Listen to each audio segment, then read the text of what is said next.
We are here today to review a brand new product. Yes, indeed. From Sephora.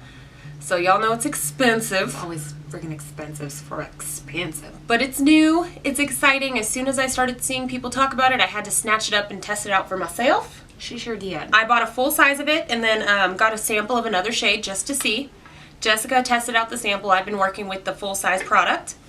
And we are here today to talk to you guys about the brand new Nars Velvet Matte Skin Tint Foundation. Ooh. I got the shade Alaska Light 2, which is kind of surprising. And then the second shade that we got the sample of, I think it was called The little sample shade is called Groenland? So the reason I got the two shades was because Jessica and I have said in the past, if you're stuck between two foundation shades, go to the lighter shade because you can always warm up your face. Yeah. So, but these two shades were tested on me, and the girl was like, I would rather mix them. And I'm like, I'm not buying two NARS foundations today. It's not happening. So, I decided to get the full size of Alaska, which is the light 2, and then get a sample of the shade Up in Groenland. And so far, I really do like the Alaska Light 2. It's a pretty decent color match. I used the sample today, and I mixed it with a little bit of Alaska, and they work really well as far as skin tone color goes. That's cool. Yeah. You're so helpful. Alright, so let's talk about the basics of this foundation before we get into the review. Because I have an opinion, Jess has her opinion, and that's where we differ. So this foundation is new. It is a Velvet Matte, lighter coverage kind of skin tint. So, you know, I was interested in that just because I have a lot of foundations that are thicker and cakey, and I wanted to test out something that was lighter. And I really did like that. I believe there are 12 shades, so there's really not that big of a shade selection. No.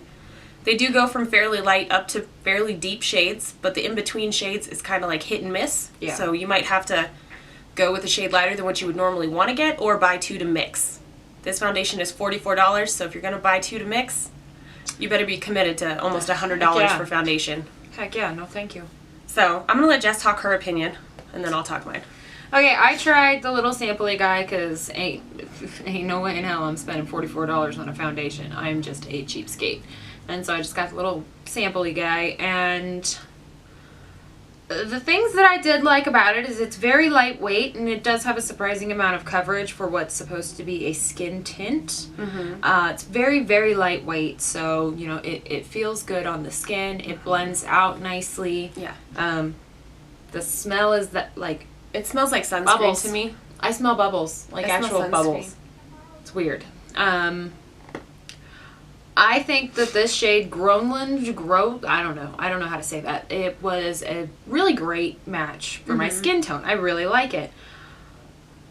I do not like this foundation at all. It breaks down on me. I tried it with a lot of different primers, and it would just break down on my nose. My nose would get really patchy, and you could see I have a little bit of red right in this area. You could see that start coming through really badly.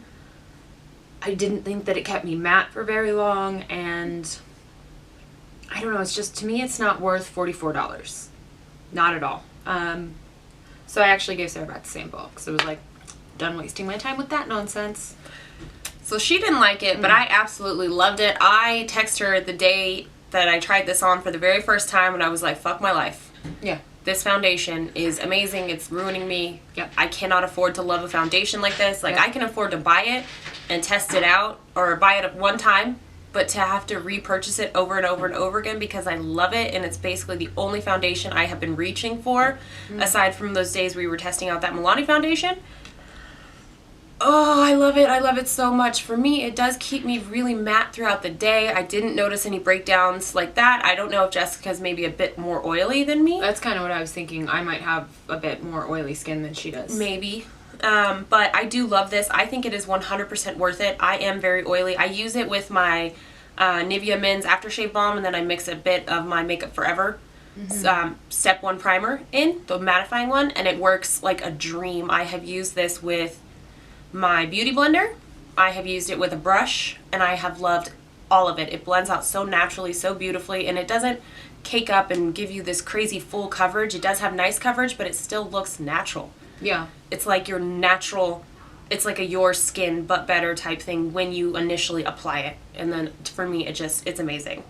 And in my book, totally worth $100. Oh, hell no. $44. Nars better not charge $100 for their foundations. You know. So for $44, absolutely. I love it. I'm going to try to stop using it and start using some of my other foundations just because I can't afford to continue to repurchase this. This is not a product that I think I can continue to repurchase it just because of how much it is. I do love it and wish that I could. It's just expensive. It is expensive. But then I have a side note on this situation because I have a drugstore foundation that I can say does everything that I wanted this to do. Oh, okay. It does everything that I thought I was going to get out of this because it does have the nice like light whipped texture. It's very light feeling, so that's fantastic. And so I put this on today just to see if it, this kind of reminded me of that. And it does, but it does keep me matte. I do like the coverage of it. It doesn't break down on me. This is the Maybelline Dream Velvet Soft Matte Hydrating Foundation. And the reason why these two came to mind is because this is the Velvet Matte. This is the Dream Velvet. I don't know if that was intentional. They're in very similar tubes. I don't know if that was intentional. That's true. On Maybelline's part, but if you're interested in this and looking for a drugstore option, I would highly recommend this. That is a very good drugstore foundation. We've talked about this foundation a couple times. I super love this. This is amazing. It gives me a really natural finish, like sort of demi-matte, and I really love it.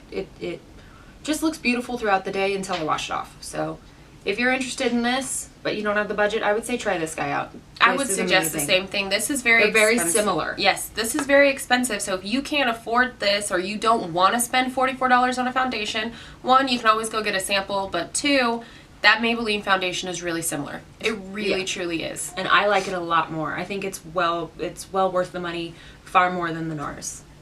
I don't know if I'm a Nars fan. I don't think I am. Not a lot of their stuff works out for me.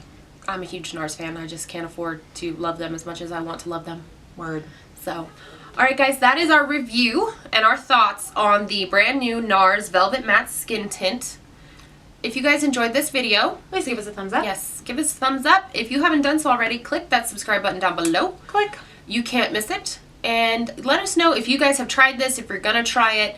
If you have both, do you agree with Jess? Are they pretty similar? Let us know in the comments down below, and we will see you guys very soon in our next video. Bye, guys. Bye, guys. Bye, guys.